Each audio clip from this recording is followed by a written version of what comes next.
Hello everyone, আসসালামু আলাইকুম। সবাই কেমন আছেন? আশা করি অনেক ভালো আছেন। সকাল সকাল আমার নানা শ্বশুর ফোন দিয়েছে, তারা নাকি আমাদের বাসায় আসবে। তাই আমি আর দেরি না করে ঘরটা ভালো করে গুছিয়ে নিচ্ছিলাম। কয়েকদিন আগে আমি একটা ফেসবুক থেকে চাদর নিয়েছিলাম। চাদরটা প্রায় অনেকজনই নিয়েছে, ভালো রিভিউ দেখে আমি অর্ডার করে ফেলি। তাই আজকে আমি ওই চাদরটা বিছিয়ে দেখছিলাম কেমন লাগে। চাদরটার কাপড় যেরকম ভালো, দেখতেও ওই রকমই ভালো। মাশাআল্লাহ, চাদরটা অনেক সুন্দর ছিল এবং অনেক ভালো ছিল। আমি এই চাদরটা নিয়েছি সাথী অনলাইন সব বিডি এই পেজ থেকে। এই আপুর পেজে কিন্তু অনেক ভালো ভালো বিছানার চাদর পাওয়া যায়। আপুটির পেজের চাদরগুলো কিন্তু অনেক ভালো। ক্যাপশনে আপুটির পেজ মেনশন করে দেবো এবং হোয়াটসঅ্যাপ নাম্বারটাও দিব।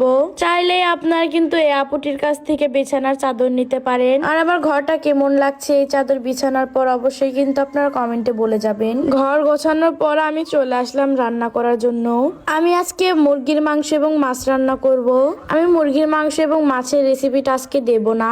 তো আজকের মতো এই পর্যন্ত, সবাই ভালো থাকবেন। আল্লাহ হাফেজ।